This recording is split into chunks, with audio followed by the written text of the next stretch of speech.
I believe that large social gatherings should not be allowed to go on in the middle of a pandemic.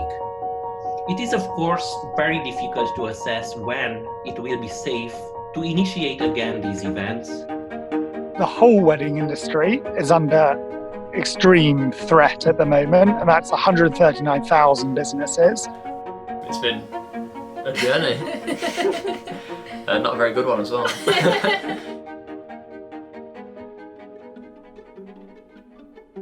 2020 was meant to be one of the biggest years on record for the wedding industry.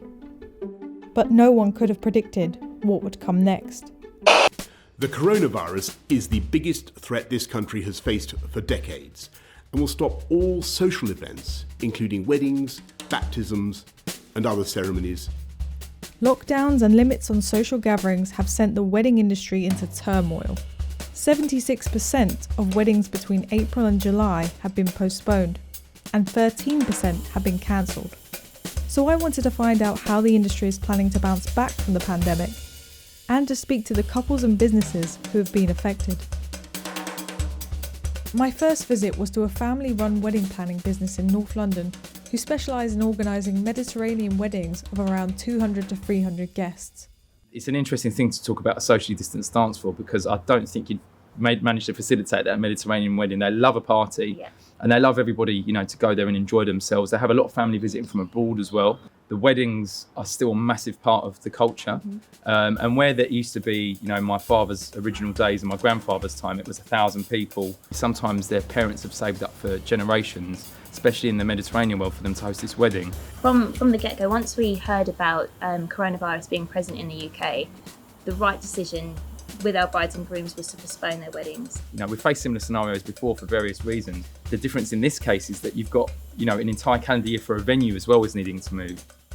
Under new government guidelines, ceremonies of up to 30 people have been allowed to resume. But in their current form, for many businesses, weddings simply aren't profitable. The current advice means no receptions or parties should take place after exchanging vows, and ceremonies should be kept as short as reasonably possible. The guidance also advises against consuming food or drinks, and singing and shouting is to be avoided. For many, it is far from an ideal wedding. Okay, so we just found an ice cream van, hit the jackpot. This is Gabriella and Ethan from West Yorkshire. They met each other in 2016 at a university ball in Oxford. This is so Cinderella, it's so cringy. He stepped on the back of my foot when I was dancing, but then we started chatting a bit more, getting to know each other. And we managed to reconnect when we were back in, we were in Leeds actually. And I didn't take much time in sliding into the DMs. Yeah. Got right in there. Yeah, definitely. After getting engaged 2 years later, they had been planning a wedding for 200 people in March of this year. But then they got some bad news. The same day we were picking up the keys to our new flat, I had this letter come through the door from the owners of the venue saying that they need to close the venue. They didn't have the correct planning permissions, they weren't allowed to be built there. An ancient battle happened on the field where the venue is.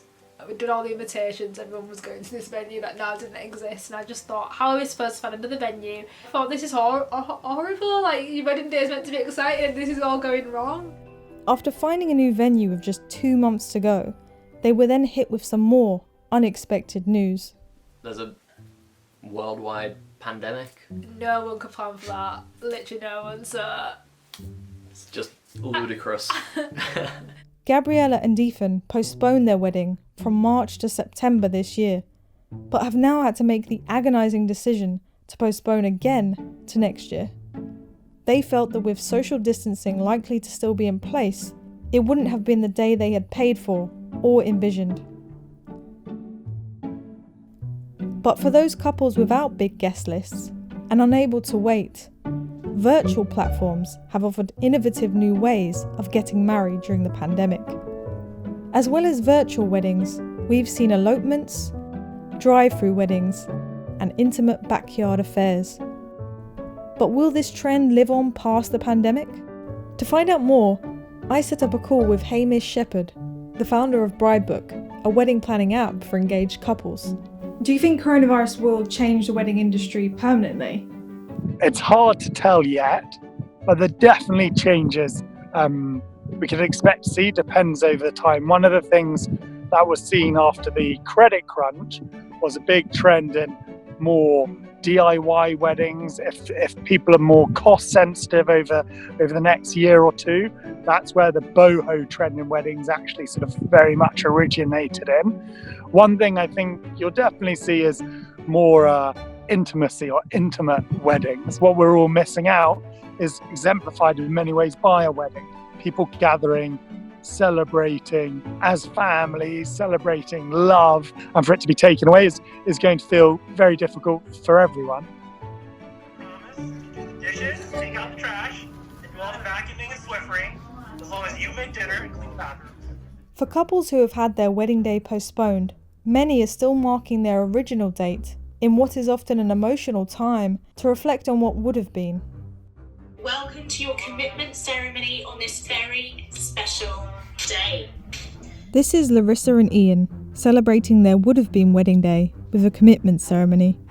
They were due to be married at the Italian Villa, a venue on the south coast of England. But in the process of rearranging their big day, the owners of their venue went into administration. Yeah, I guess the hardest part about having your wedding impacted by the coronavirus is that you don't know what's going to come next or what's going to happen. We thought we were all okay. We managed to move our date originally, and then all of a sudden, when the venue went into administration, it was quite a shock. With our venue going into administration, which was due to COVID-19, it made it a lot more difficult, I think, than we initially thought. One of the hardest things of when your wedding has been impacted by COVID-19 is because of what's going on in the world, and you know, there are some terrible things happening to people, you kind of feel like maybe you're not allowed to be upset because in the grand scheme of things, it isn't the biggest deal. But to us, it was a big deal. And we're just really looking forward to getting on with planning. And as much as it has been stressful and emotional, I think it's made us realise it's probably more important than ever. It's one of your ties, one of the guests. Wedding tie. Not being able to see your friends and family for so long has made me appreciate them even more, and has made me think it'll be great when we can all reunite, and our wedding will be a great excuse for everyone to reunite. We've got friends and family all over the world, all over the country, so it's the perfect excuse for a good get together. The Italian villa has now been taken over by new owners, and in a statement to Sky News, Beals Gourmet, the venue's former owners, say they acted in the best interests of their clients by going into administration. They said, "We have worked tirelessly over the last 15 years to build our business up, and we could not have predicted the coronavirus pandemic or its effects. We have always been immensely proud of our business, and to lose it like this is devastating for us." According to Bridebook, the wedding industry is set to lose up to £87.5 billion in revenue this year. And the sad reality is, many businesses may not survive a drop in income this large. The industry really is having an extremely difficult time and needs support. It was going into its busiest period. The summer season is when 80% of weddings happen, and that's been, pretty much wiped out on the basis of when social gathering will be limited until. So it's extremely challenging. We found with some of the more kind of bespoke venues that aren't part of a big chain, it's been much more of a challenge for them, because just like us as a small family business, they depend on that income. Yeah. So it's been more challenging at perhaps the smaller locations compared to the more established ones. As the world begins to recover from the pandemic, couples, families, and businesses are hopeful that they will be able to celebrate love in the not too distant future. It may not be what they had originally hoped for or planned, but maybe, just maybe, it could be even better. 2020 is definitely going to be possibly the hardest year for the wedding industry ever. 2021, I hope, is going to be the greatest year for the wedding industry ever. Although we work on so many events, you remember every specific one, every couple, and you do know them for the rest of your life. So it's a really nice thing to see them happy, especially after the pandemic as well, to think, you know, one day they'll be able to tell the kids, you won't believe what happened with mum and dad's wedding. It got postponed because of this crazy pandemic that took place. And it'll make it, I think, even more memorable.